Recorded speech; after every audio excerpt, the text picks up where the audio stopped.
Tá, eu vou assim trazer algumas, Jardel, eu vou trazer algumas perguntas. Eu quero trazer a plateia para dentro desse debate conosco, tá? Eu vou compartilhar com vocês algumas das perguntas que o Jardel preparou para nós, pessoal. Então, gostaria de agradecer mais uma vez assim a nossa apoiadora científica, que é a APSEM, a Lácer, que é essa empresa que traduz para a gente essa parte da neurogastroenterologia, a FBG, a Sociedade de Motilidade, que faz com que o Circuito de Debates se transforme em mais uma agenda mensal de debates. E a todos vocês, colegas, que estão distribuídos por todo esse Brasil, somos quase 300 agora, tá? O Jardel, você quer que você está conseguindo falar daí direitinho? Então, vamos lá, Jardel, traz para a gente Sim. esse pequeno caso clínico. Só rapidinho, Jardel. Meus amigos, vocês podem pegar do lado direito do seu celular ou de onde vocês estiverem, vocês vão poder participar, vocês vão poder votar conosco e vamos compartilhar a experiência tão importante dos nossos debatedores. Por favor, Jardel. Bom, trouxe 5 questões aqui para suscitar um debate, né? Então, vamos lá. Primeira questão é: paciente jovem com quadro dispéptico e H. pylori positivo foi submetido à terapia tríplice por um período de 14 dias. Dentre os testes abaixo, qual não deve ser utilizado para controle de cura do Helicobacter pylori? O teste respiratório com ureia marcada com carbono 13, a pesquisa do antígeno fecal, a histologia ou o teste da urease? Qual desses não deve ser utilizado para controle de cura do Helicobacter pylori? Muito importante, amigos. Vamos lá, comece a marcar, vamos saber a opinião de vocês. Como é que você está visualizando, Jardel, depois desse novo consenso, principalmente a aplicabilidade hoje da terapia com 14 dias? Você acha que está sendo aceito já pela maioria dos nossos colegas? Eu acredito que sim, viu, Fábio? Era o consenso brasileiro, assim, buscou as evidências e seguiu o consenso europeu, seguiu o consenso americano e canadense. Isso já era uma tendência, né? Esse fenômeno de resistência do H. pylori aos antimicrobianos já é uma coisa mundial e assim as taxas estavam bastante abaixo do ótimo, as taxas de sucesso na erradicação aqui no Brasil chegavam a ser abaixo de 70%, de modo que foi essencial aí, que o consenso determinasse aí a extensão do tratamento de 7 para 14 dias, e isso aí trouxe um ganho aí, aproximado de 8 a 10% nas taxas de sucesso. Então, o inconveniente disso é naturalmente o preço do tratamento, que dobrou, né? E também o tratamento por 14 dias, naturalmente, tende a suscitar mais efeitos adversos, né? Mas eu acho que a comunidade de gastroenterologia, a minha impressão é que incorporou essa medida e todos têm ciência de que o tratamento mais importante para o H. pylori é o primeiro tratamento. Né? Então, a gente deve fazer de maneira ótima, e esse ótimo, com certeza, inclui os 14 dias de antibiótico. O Jardel traz para a gente, pessoal, algo muito importante. A aplicabilidade hoje, vamos usar de forma rotineira, então, o que seria de 14 dias, de acordo com o consenso, nas indicações que o consenso brasileiro nos traz, tá? E o controle. O controle, Barbucci, eu queria a sua opinião aqui para você debater com o Jardel. 63% dos nossos amigos de todo o Brasil, são quase 300, como falei para você, realmente apostam que teste de urease já não mais faz parte do arsenal de controle. E aí, Barbucci? Eu acho que não é bem assim, na verdade faz parte, mas o que não faz parte como controle de erradicação é o uso da urease de forma isolada, né?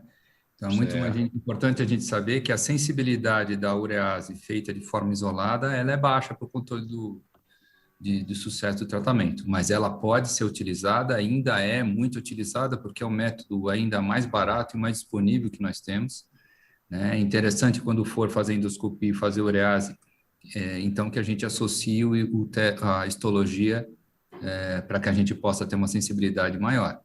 Mas não, ela pode ser utilizada sim.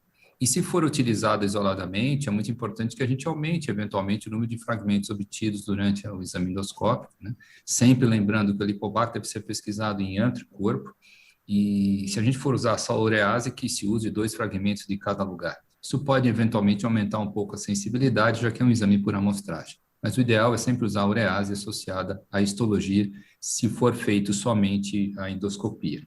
Caso contrário, se pelo preço da histologia, eventualmente a associação de urease com, por exemplo, antígeno fecal é uma coisa que pode ser feita. Fábio, eu poderia fazer uma pergunta para o Barbucci? Por favor, querido. O Barbucci, no caso do teste respiratório e do antígeno fecal, para avaliação de erradicação, a permanência do uso do inibidor de bomba, ela poderia interferir nesse resultado? Sem dúvida, isso diminui bastante a sensibilidade. O consenso mesmo recomenda que para esses testes a gente tem que estar no mínimo 14 dias sem usar inibidor de bomba de prótons e o ideal em torno de 48 horas sem usar o bloqueador receptor H2. Né? Ok. Jardel? Pode passar, Fábio? Bom, então a plateia está correta, e segundo aqui, transcrevendo aqui o que diz o nosso consenso, do qual o professor Barbucci foi um dos principais representantes, né? A recomendação lá na sua declaração de número 4 é que o teste de controle de cura seja feito pelo menos 4 semanas após o término do tratamento e que seja dada uma preferência aos testes não invasivos, né? O teste respiratório com ureia marcada com carbono 13 e a pesquisa do antígeno fecal com anticorpo monoclonal. Esses são os métodos de escolha, né? E, alternativamente, a histologia, ou seja, um teste invasivo, a endoscopia com a biópsia, pode ser uma alternativa. Mas está aqui no texto do consenso, né, que o uso de teste rápido da urease não é recomendado após a reabilitação, porque a sensibilidade é significativamente reduzida. Perfeito.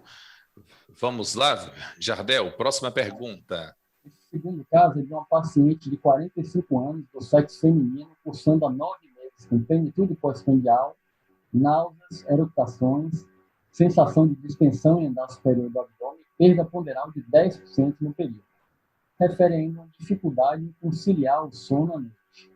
Relaciona o início dos sintomas a um quadro de gastroenterite com febre, diarreia e vômitos, para o qual usou ciprofloxacina por 7 dias, isso a 9 meses. A hemoglobina é de 13, a albumina é de 3,9, e sobre esse quadro descrito podemos afirmar: a perda ponderal expressiva afasta a possibilidade de dispepsia funcional.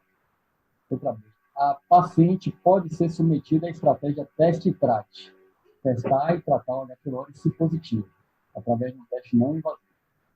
A acomodação gástrica reduzida e tolerância reduzida a volumes de nutrientes podem estar associados ao quadro, e o topiramato poderia ser uma opção terapêutica.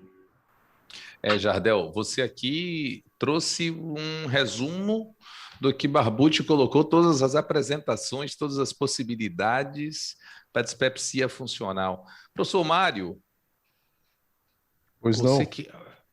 Um caso como esse, professor Mário, uma senhora que está no limite, assim, por 45 anos, já vamos lá, já está na hora de poder abrir o alerta. 9 meses de sintoma, professor. Aí vem com tudo, Jardel ainda coloca que teve perda de peso, mas aí ele coloca algo que está relacionado ao sono, está relacionado a uma pós-gastroenterite. Será que a paciente fez uma SIBO depois? Mas conta aí, professor.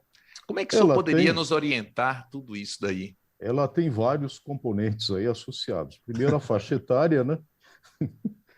45 anos, quer dizer, o tempo de evolução, que já é longo, né? Passou dos 6 meses, náuseas, eructações, quer dizer, um quadro clássico de plenitude pós-prandial, né? E aí um fato curioso, né, que tem sido detalhado na literatura em alguns trabalhos, que a dispepsia funcional simples, ela também pode ser acompanhada de perda de peso. Mas considerando essa faixa etária, considerando a evolução, eu acho que nós temos que valorizar essa perda ponderal dela e devemos ficar atentos nas indicações diagnósticas também. Dificuldade de conciliar o sono à noite, né? Então aí nós teríamos que compreender qual é a verdadeira razão disso, não é, Jardel? Qual o componente emocional eventual que poderia estar associado a esse fato?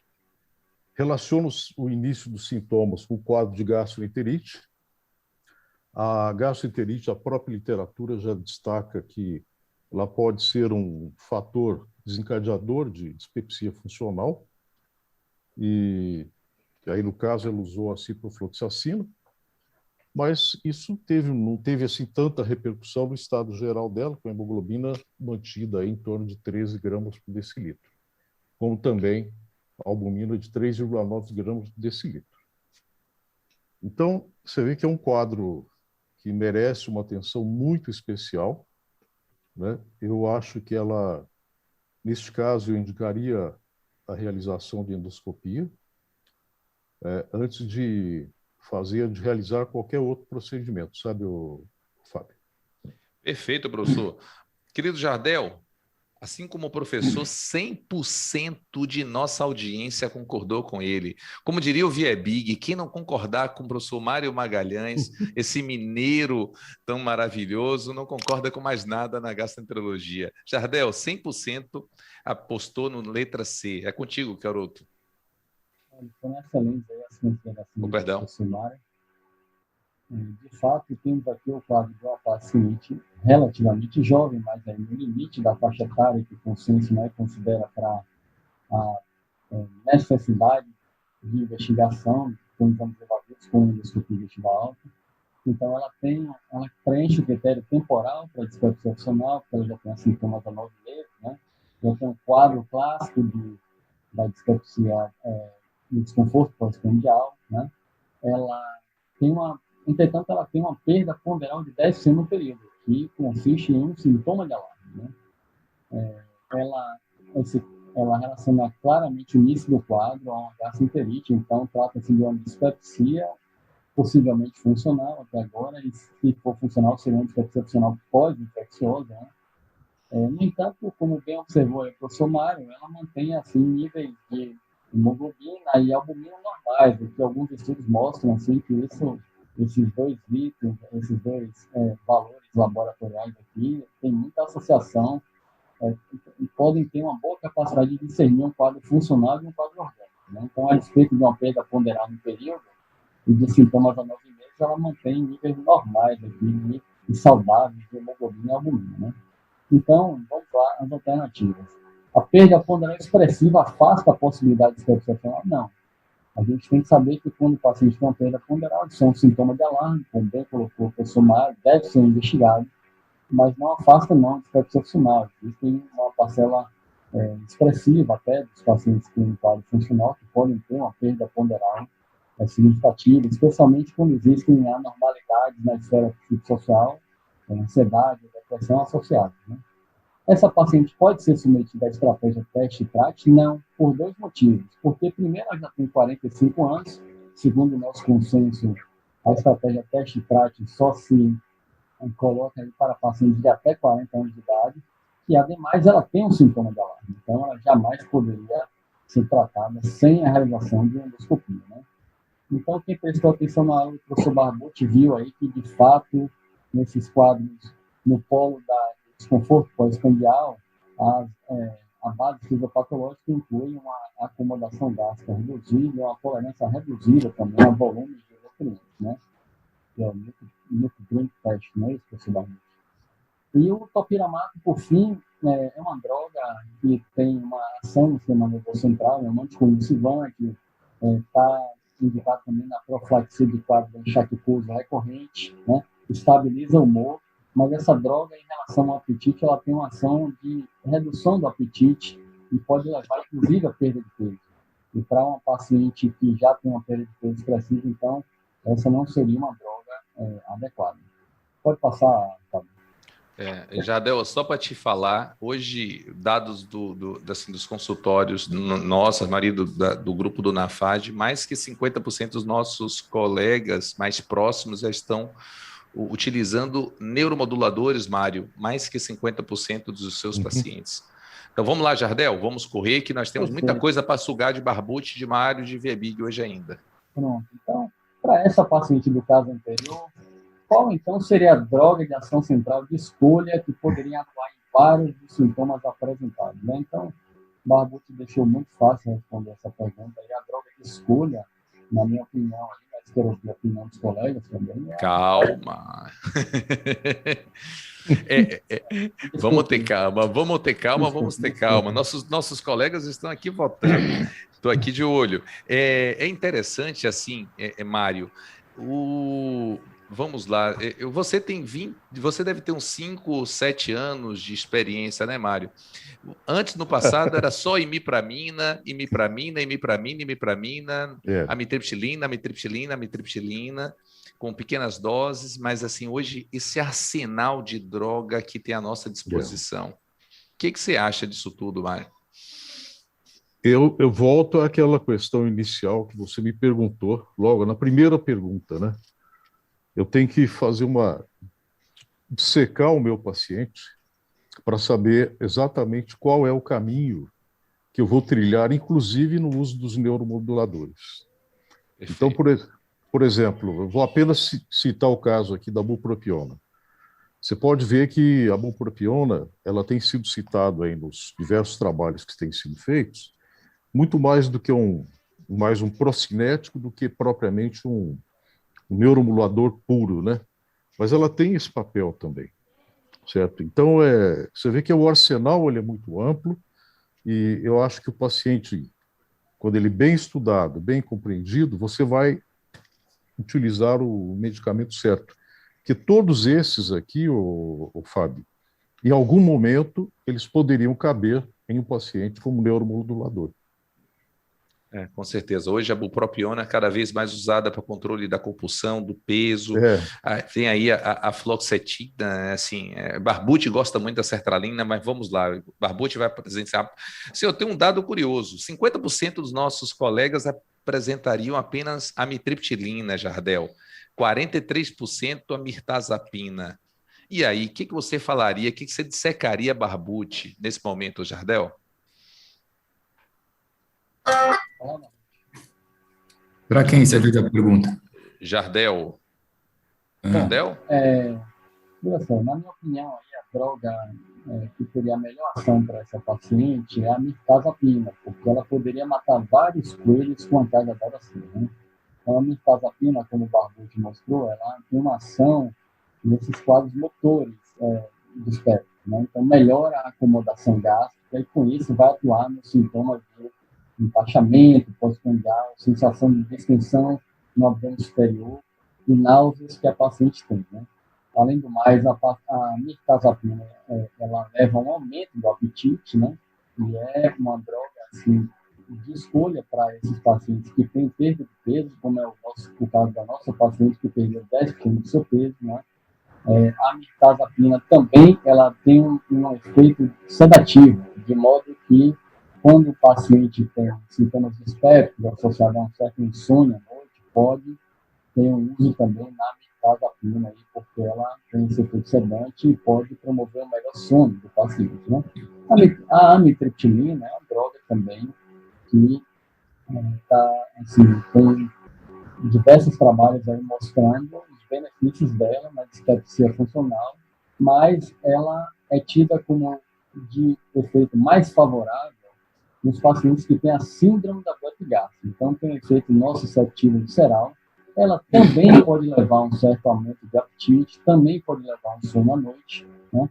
Mas, diferente da mirtazapina, que tem um uso preferencial na síndrome de desconforto pós-prandial, a amitriptilina tem um efeito preferencial na síndrome da Buerger.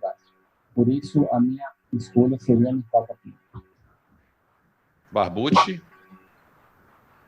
Ô, Barbucci, dê uma pincelada para a gente, um ponto importante para quando você usaria cada uma dessas drogas. Para que tipo de paciente? Bom, então, depende muito como você disse, do próprio paciente, né? Exatamente. Então, por exemplo, a bupropiona, eu pensaria na bupropiona se fosse uma paciente obesa, uma paciente que estivesse fumando, né? Que tivesse história de algum tipo de compulsão alimentar, night eating syndrome, alguma coisa assim desse tipo, né? Os psiquiatras gostam muito da bupropiona, mas a bupropiona isoladamente não. Eles sempre associam com alguma outra coisa. É um medicamento que normalmente tira o sono, então é um medicamento que comumente dá muita dor de cabeça também, então a gente precisa levar tudo isso em consideração. A amitriptilina, eu adoro a amitriptilina. No caso, nessa paciente, por exemplo, eu acho que teria uma boa possibilidade de eu prescrever amitriptilina, não inicialmente, eu teria começado com um procinético simples antes, talvez com dopamidona, bromoprida, alguma coisa do tipo, né? Mas a amitriptilina me chama a atenção porque ela tem aqui um efeito antihistamínico bastante nítido, né? Então, se fosse uma paciente que tivesse distúrbio do sono, tendência à diarreia, emagrecendo, que tivesse história de atopia, que tivesse história aqui, e aqui é uma coisa importante nessa paciente que sugere muito um quadro de dispepsia pós-infecciosa. Justamente esses casos de dispepsia pós-infecciosa que a gente tem uma relação maior com o infiltrado eosinofílico de segunda porção do adenal. E, eventualmente, até mastocitose gástrica, que são fatores que respondem muito bem aos antagonistas estaminérgicos, né? Então, e outra coisa que é muito comum nesse grupo de pacientes com doença funcional pós-infecciosa, que você mesmo brilhantemente mencionou antes, professor Fábio, que é a história do supercrescimento bacteriano, que acaba voltando agora um pouco nos últimos anos como um fator importante, não só na síndrome de intestino irritável, mas também, como eu mostrei na aula, na dispepsia funcional, né? E o intestino irritável também, nessa situação aqui, a gente teria que pensar, o supercrescimento bacteriano, a gente teria que pensar aqui.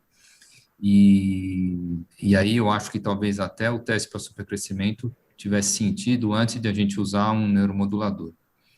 A mirtazapina, a gente vai utilizar mais, é claro, quando o paciente está emagrecendo, quando tem distúrbio do sono, como essa paciente, mas principalmente naqueles pacientes que têm um distúrbio de humor um pouquinho mais acentuado, né? Pacientes com ansiedade mais importante, eu acho que a mirtazapina eu colocaria na frente da amitriptilina. Na verdade, a gente nem sabe muito bem como a mirtazapina funciona, porque funciona em tanto receptor que a gente... Tanto é que ela não é não é um antidepressivo serotoninérgico, não é um antidepressivo inibidor da recaptação da noradrenalina, não é um tricíclico, né? Ela entraria junto com a trazodona como um quadricíclico, uma coisa assim que eles chamam, uma classificação separada. A fluoxetina, a grande indicação para a fluoxetina é ansiedade e sobrepeso, ansiedade e obesidade, na minha opinião, né? A fluoxetina tem um problema dela pode retardar um pouco o esvaziamento gástrico, então a gente precisa pensar 2 vezes em pacientes que têm empachamento ou saciedade precoce. A sertralina eu gosto, aliás, o senhor Rodrigo passou em consulta essa semana comigo, de forma virtual, e a gente teve que voltar da sertralina, que ele estava diminuindo. Mas, assim, eu gosto muito da sertralina, e os psiquiatras também gostam muito. Pacientes com ansiedade, a sertralina vai muito bem, especialmente se tiver constipação intestinal associada. É um dos serotoninérgicos, talvez é o que mais estimule o ritmo intestinal, então essa seria a minha indicação em pacientes com constipação. Tem outras coisas aí, a buspirona é uma coisa que eu gosto muito de utilizar também, tem a paroxetina eu também gosto muito em pacientes com diarreia, e citalopram. Oi? A cotiamida, que não está disponível no nosso meio, né? A cotiamida seria indicação melhor para qualquer tipo assim, para síndrome de desconforto pós-prandial, embora a gente não tenha experiência nenhuma com ela aqui. Eu tenho 2 pacientes que tomaram um remédio, o nome é Acofid, ele é disponível já no Japão, dá para importar, mas eu trouxe para tratar a gastroparesia, né? Na verdade, a gente tem uma linha muito tênue aí entre gastroparesia e retardo de esvaziamento gástrico encontrado na dispepsia funcional, em alguns casos de síndrome de desconforto pós-prandial, né? O que é a gastroparesia, o que é a dispepsia funcional, é uma coisa que é uma linha muito tênue. Que mais? Acho que... eu ia falar que eu gosto também muito do escitalopram em pacientes, por exemplo, como essa paciente que tem distúrbio do sono E se fosse um paciente idoso com polifarmácia, eu acho que a indicação inicial para mim é esse citalopram, porque desses todos é o que tem menos interação medicamentosa, tá? E a gente pode variar bastante bem também a dose, porque existe o citalopram em gotas. Então, a gente consegue passar para cima e para baixo e modular direitinho. Tá bom.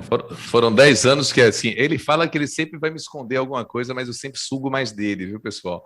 O Jardel, vamos passar um pouco mais rápido para a gente poder colocar. O debate pode gerar, né? Isso é um assunto muito interessante. É isso aí, é bom demais. Bom, vamos adiante. O paciente do sexo feminino, 30 anos, cursando há 2 anos com dor epigástica e empachamento pós-prandial, sem sintoma de alarme. A endoscopia mostrou uma gastrite enantematosa, H. pylori positivo.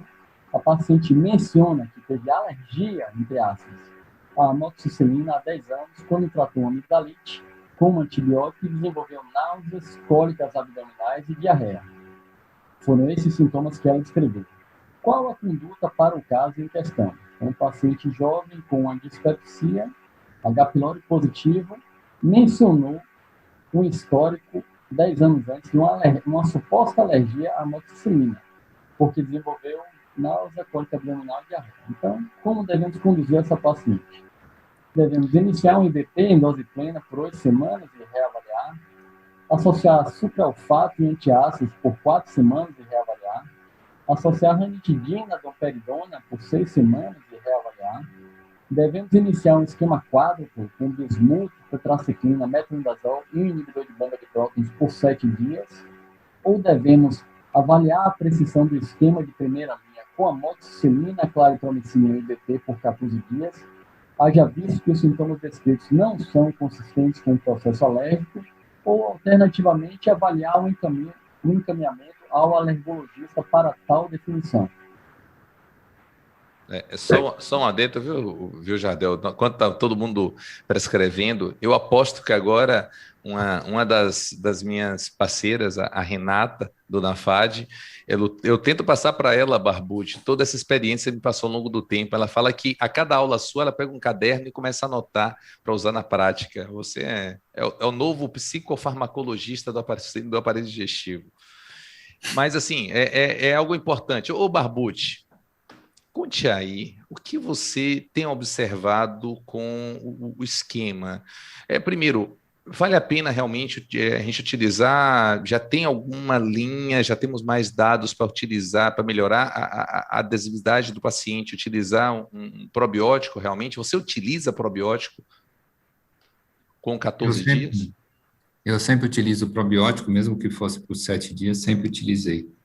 E continuo utilizando até hoje.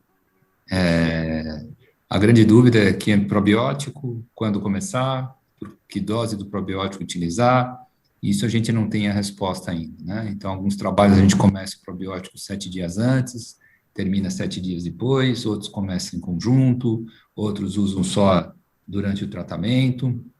Então, a gente ainda não tem ainda um padrão, e isso pode variar de fato para cada cepa probiótica. Então, mas eu uso probiótico sim. Qual é a outra pergunta? Rapidinho. Quer que eu responda aqui? Eu vou passar aqui para você só a resposta, para você debater com o Jardel. Letra E, 75% dos nossos colegas. Jardel trouxe uma pergunta, pessoal, para alimentar uma discussão que vai durar uma noite toda, mas tem que ser rápido, Barbucci. 1 minuto só para você, meu irmão. Então, vamos lá. Eu sei o que o Jardel vai falar, mas se tem alguma história de alergia à amoxicilina, eu prefiro não utilizar. Então, se eu for utilizar, o H. pylori é o tipo da coisa que você não tem urgência nenhuma para tratar. Ninguém está morrendo de H. pylori na UTI, entendeu? Então, dá para você esperar com tranquilidade a avaliação de um alergista e dizer para você se pode ou não pode utilizar amoxicilina. Mas, especificamente nessa paciente, eu já trataria com o esquema quádruplo, esse aí que ele colocou, mas por 14 dias e assunto encerrado, entendeu? Uso tetraciclina e pronto. Ou então uso o esquema tríplice com tetraciclina no lugar da amoxicilina, também resolve, ou metronidazol e claritromicina, que é o esquema concomitante. Tem várias alternativas, além de mandar para o alergista. E te digo mais, do jeito que a gente está usando a azitromicina aí, principalmente por causa da pandemia, a resistência à claritromicina, que já é uma coisa terrível, deve estar muito pior. Então, uma coisa importante, antes da gente decidir o tratamento, é saber o histórico do paciente, se tem rinite, se tem sinusite, se tem bronquite, se tem quanto tempo, quantas vezes usou azitromicina, quantas vezes usou clárito, quantas vezes usou metro, porque senão é perder tempo usar o esquema tradicional. Jardel, 75% dos nossos colegas votaram como você. Fale um pouquinho desse trabalho, Jardel, rapidinho para a gente. Olha, voltando aqui rapidamente, passe aí para trás, por favor, Fábio. Essas 3 primeiras alternativas aqui estão claramente erradas, né? Porque se o paciente tem dispepsia e tem H. pylori, é mandatório tratar o H. pylori, ponto final, né? Então, o Barbucci está certo aí quando ele coloca que trataria aí com esse esquema alternativo aqui, mas por 14 dias, né? Que seria o correto. Entretanto, aqui, pelo menos no nosso meio, aqui em Salvador, Bahia, a gente tem grande dificuldade para conseguir o bismuto, né? Então, o bismuto a gente não consegue em farmácias convencionais e, atualmente, até para manipular, a gente está tendo uma grande dificuldade de encontrar o bismuto. A tetraciclina é uma dificuldade um pouco menor, mas é difícil também encontrar, né? É um esquema que traz muitos efeitos adversos por 14 dias e tudo mais, mas estaria correto. Mas, assim, o que me motivou elaborar essa questão foi esse trabalho aí. Pode passar, Fábio? Esse trabalho publicado na Associação Americana de Gastroenterologia há poucos dias atrás, né? É um trabalho de peso que deve ser levado em consideração. Isso aqui é um update sobre recomendações em relação ao manejo de infecção refratária pelo Helicobacter pylori. Então, isso aqui, a rigor, não se aplica ao tratamento, ao primeiro tratamento, como é o caso da nossa paciente em questão, e sim em casos refratários. Mas olha o que a autora diz aqui, literalmente, né? Na ausência de uma história de anafilaxia, o teste de alergia à penicilina deve ser considerado em pacientes rotulados como tendo essa alergia, a fim de deslistar a penicilina como como alergia e potencialmente habilitar o seu uso. A amoxicilina deve ser usada em uma dosagem diária de pelo menos 2 gramas, dividido em 3 vezes ao dia ou 4 vezes ao dia, para evitar níveis séricos baixos. Então, a autora aqui chama a atenção de que nós, especialmente em casos de refratários ao tratamento do H. pylori, aqueles casos que falharam a 2 ou 3 tratamentos, né? Então, diante de uma história mencionada pelo paciente de uma alergia no passado, especialmente se essa história é inconsistente, como é o caso, aparentemente, da nossa paciente, né? Que rotulou com uma alergia, manifestações que, na verdade, são efeitos adversos da amoxicilina, né? Ela mencionou cólicas abdominais, diarreia e náuseas, né? Isso, no mais das vezes, são efeitos adversos e não manifestações alérgicas, né? Então, a gente vê na prática clínica os pacientes falando muito, mencionando a palavra alergia, e o médico toma aquilo ali imediatamente como uma contraindicação ao uso da amoxicilina. O que a autora chama a atenção é que a amoxicilina é uma droga tão importante para no arsenal para combate ao H. pylori, especialmente aqueles casos refratários, né? Em que você trata 2, 3 vezes sem sucesso, né? A amoxicilina até hoje tem baixíssimas taxas de resistência do H. pylori a essa droga, né? Então, você jamais deveria descartar de cara como acontece. Então, eu achei um insight interessante que ela trouxe e resolvi deixar essa mensagem aqui para vocês levarem para casa. O Jardel, só uma pergunta. Posso, Fábio? Por favor, mestre. Deve. O Jardel, diante desse quadro, né, que você tem essa dúvida sobre alergia à amoxicilina, conforme a recomendação do nosso consenso aqui, por que você não optaria pela levofloxacina ou a doxilina?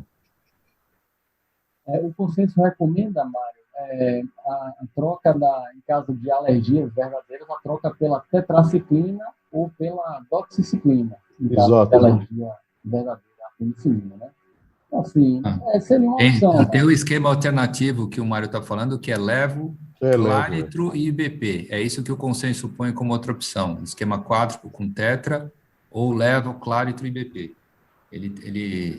O consenso fala isso sim, já. Isso é importante, assim, como o Barbucci também colocou mais cedo, né? É importante fazer, e isso nesse trabalho aqui, a autora enfatiza bastante, que é assim, coletar uma anamnese em relação a usos prévios de antibióticos, né? Que o paciente já fez na vida. Então, assim, tem sociedades que recomendam que se o sujeito usou claritromicina lá 15 anos atrás, essa droga não deveria mais fazer parte das tentativas de tratamento com H. pylori, seja qual tenha sido o objetivo do uso da claritromicina. O mesmo vale para a levofloxacina. Então, se o paciente teve uma pneumonia há 8 anos atrás e usou levofloxacina, essa droga já estaria descartada, assim, segundo a visão aqui dessa autora, a sugestão que ela tem, né? E, assim, eu deixei até o link aí, que a Fábio, se não colocou, vou pedir para colocar o link aqui desse trabalho, que pode ser de acesso livre aí na internet, para todos conferirem, né?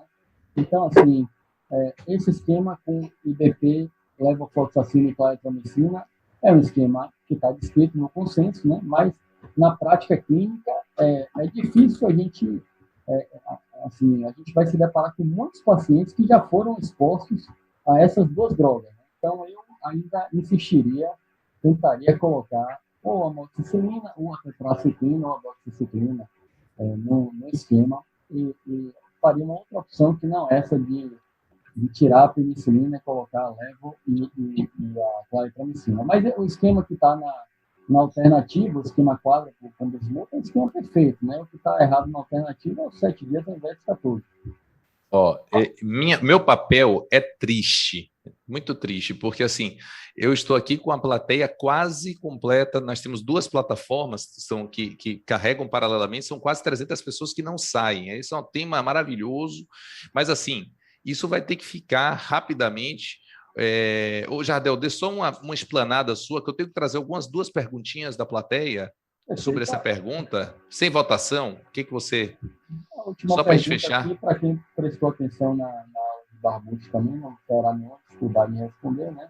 Constitui, então, as bases fisiopatológicas da dispepsia funcional, exceto.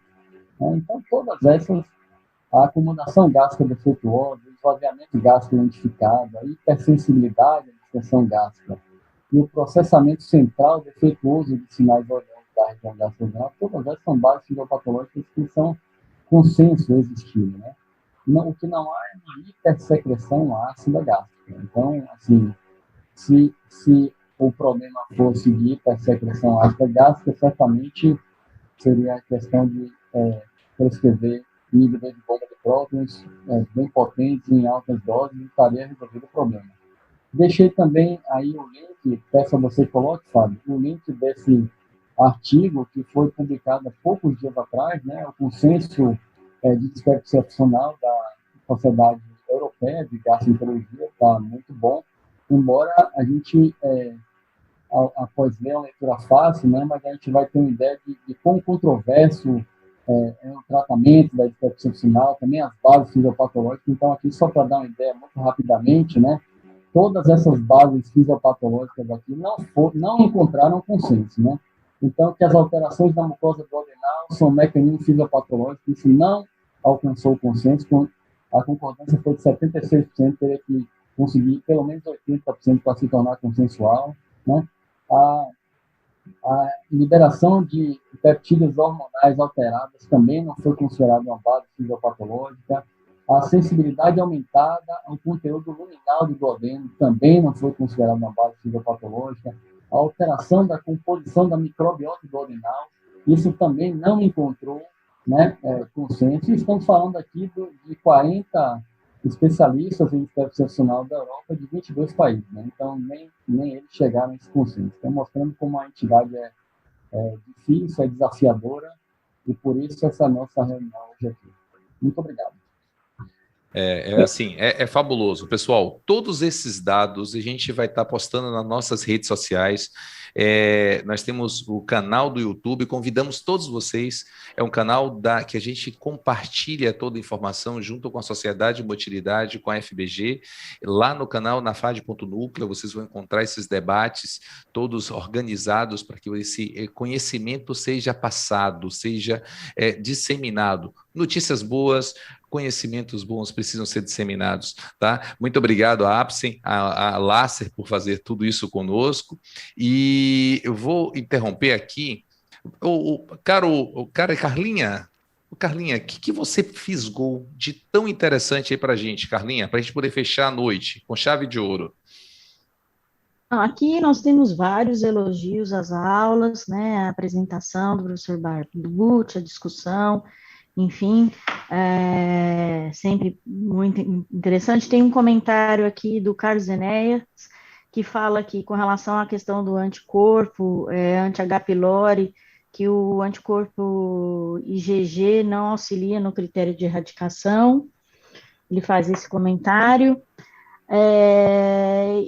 Na verdade, assim, as perguntas são relativas mais a essa questão mesmo do uso dos procinéticos, por quanto tempo. Tem um comentário do Júlio que ele, na verdade, uma pergunta do Júlio que ele comenta: a metoclopramida é uma excelente como procinético, além de ser barato, mas ele tem um efeito de curto tempo. Ele pergunta se como utilizá-lo, se repete, se alterna com outro procinético, no caso, quando a opção é a metoclopramida. Qual que é a experiência dos professores?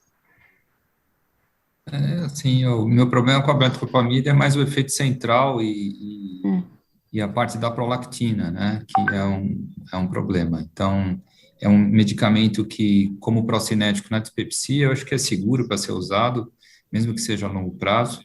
Os efeitos agonistas 5-HT4 também fazem com que ela possa ser uma droga ritmogênica, então muito cuidado com relação a isso. Mas nessas doses que a gente usa, de 20 miligramas, 30 miligramas, eu nunca tive problema importante.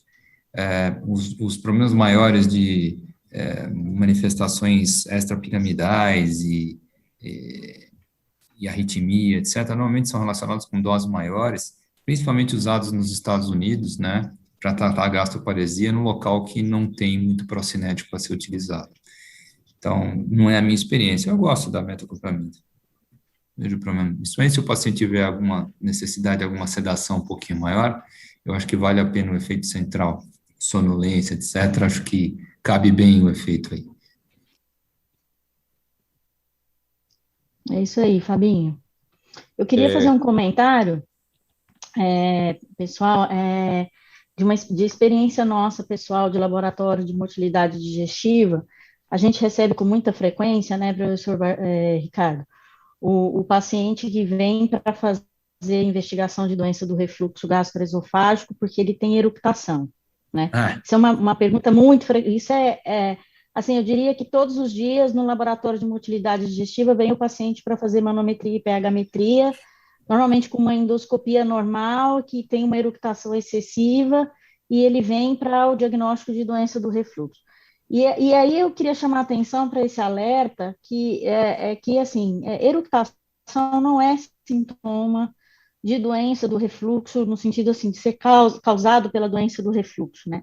Normalmente a eructação, ela causa a doença do refluxo. Quando o paciente tem um quadro de dispepsia ou outra alteração que aumenta, que distende o estômago, ele normalmente abre o esfíncter inferior e eructa, e isso às vezes pode até dar pH-metria alterada, porque sobe um pouquinho de ácido, e na monitorização esofágica a gente às vezes faz esse diagnóstico. Eu, com frequência, tenho chamado a atenção dos colegas para isso, de que não mesmo que esse paciente tenha um diagnóstico de doença do refluxo, é preciso investigar outras, as dispepsias, enfim, as outras alterações que podem gerar isso, porque é muito frequente, a gente vê isso todos os dias. Nessa situação, só, cara, é melhor fazer a impedância, porque aí você consegue dizer, inclusive, se tem aerofagia ou não, né? Se você tiver calma. Na maioria das vezes não é nem eructação gástrica, é supragástrica. E aí não tem nem refluxo ninguém. Exatamente. Mas, assim, muito obrigado, pessoal.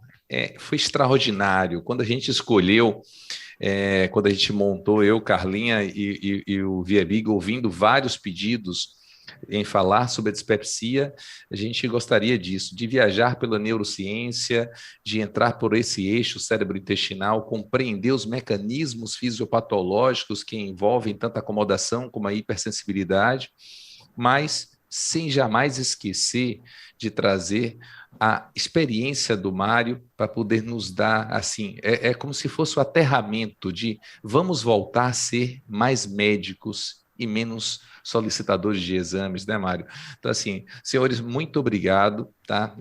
Foi uma noite brilhante, todos nós de todo o Brasil, só temos a agradecer a vocês. A FBG está lá de portas abertas, temos toda segunda o curso da FBG, essa nova forma do podcast. A Sociedade de Motilidade chama vocês da neurogastroenterologia para poder reingressar. O presidente Viebig está aí com essa nova roupagem. É o cara mais novo que tem na neurogastroenterologia da América do Sul, que é o cara mais empolgado, que nos incentiva, nos motiva a cada dia a fazer algo melhor.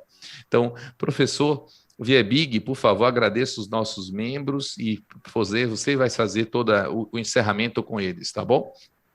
Na verdade, é tudo consequência, não é nada sozinho, né? Se, na verdade, a gente está aqui entre vocês, entre nós, né, discutindo, e a cada mês a gente vai trocando as pessoas e a gente vê todos... O entusiasmo é o mesmo, não é só meu, não, é de todo mundo, né? Eu só tenho a agradecer essa troca, né? Porque isso que me move para frente, enfim, não é amizade só, realmente é uma vontade de passar o conhecimento, né? Lembrando que daqui 15 dias, aproximadamente, nós temos um Neurotalks da sociedade muito importante, onde a professora Carla vai dissecar Chicago 4.4 e nós vamos botar os pingos nos is e nos preparar para essa nova realidade que é uma nova classificação e uma nova maneira de fazer mais diagnósticos precisos. Eu só tenho a agradecer, Fábio, mais uma vez, esse reflexo que vocês são. Muito obrigado, boa noite. Amigos, assim, sem dúvida, Jardel, seja bem-vindo. Você é o mais novato aqui. O Mário, a gente já teve juntos nesse daí. Nós somos fãs do Mário, agora nos tornamos seus fãs, Jardel. Você é da Bahia, eu sempre falo, você é um neurocientista da Bahia também. Muito obrigado pela oportunidade da gente poder usufruir um pouco dessa sua vontade de poder fazer cada dia melhor. Muito obrigado, Fábio, pelo convite. Agradeço a todos aí. Parabéns mais uma vez. Impressionado mais uma vez com a aula do professor Barbucci, muito completa. Eu sei que admiro bastante pela sua didática, pela sua dedicação. E foi uma honra participar desse evento na FAI. Parabéns a todos. Ok. Querido Mário. Fábio, eu acho que esse encontro de hoje ele prestou um grande serviço à comunidade médica, viu? Que deu uma visão muito ampla de um sintoma que está presente no consultório de todo mundo. Então, eu acho que a aula do Barbucci foi essencial, brilhante, e trouxe todas as principais informações. Eu acho que aqueles que participaram deste evento, tenho certeza que a partir de amanhã, estarão atendendo de outra forma os seus pacientes dispépticos. Então, agradeço muito, Fábio, você, o Ricardo, e a oportunidade de estar aqui junto com o Barbucci e com o Jardel. Mestre Barbucci. Boa noite a todos, muito obrigado pela atenção, muito obrigado pelos elogios, Mário, sempre um prazer revê-lo, professor Viebig, Carla, Fábio, grande parceiro de viagem, doutor Jardel, está aqui a doutora Helena mandando lembranças para o senhor, transmitindo, e espero nos vermos pessoalmente no futuro próximo. Foi muito bom essa noite estar aqui com vocês. Um grande abraço a todos. Carlinha. Só agradecer as excelentes palestras, aos professores, os comentários. Sou fã número 1 do professor Barbucci, do professor Mário, do professor Viebig, e agora do Jardel também. Então, está aumentando, só aumentando assim, a nossa admiração por esses grandes mestres. Muito obrigada a todos, muito obrigada à audiência, à plateia, né, pela participação. Sem a plateia não tem graça, né? É por isso que nós estamos aqui, é isso aí. Ok, amigos, esperamos vocês em junho. Junho vamos dissecar algo a mais. Daqui a 2 semanas, vamos todos entender um pouco mais da nova classificação dos distúrbios motores do esôfago, tá? Chicago 4.0 trouxe para a gente uma nova abordagem. Precisamos unificar os nossos conceitos, o que a gente vai falar para os nossos colegas, o que a gente vai aplicar nos nossos laboratórios de motilidade. Então, venham conosco. E um forte abraço, que Deus proteja o lar de todos vocês, tá bom? Beijo no coração.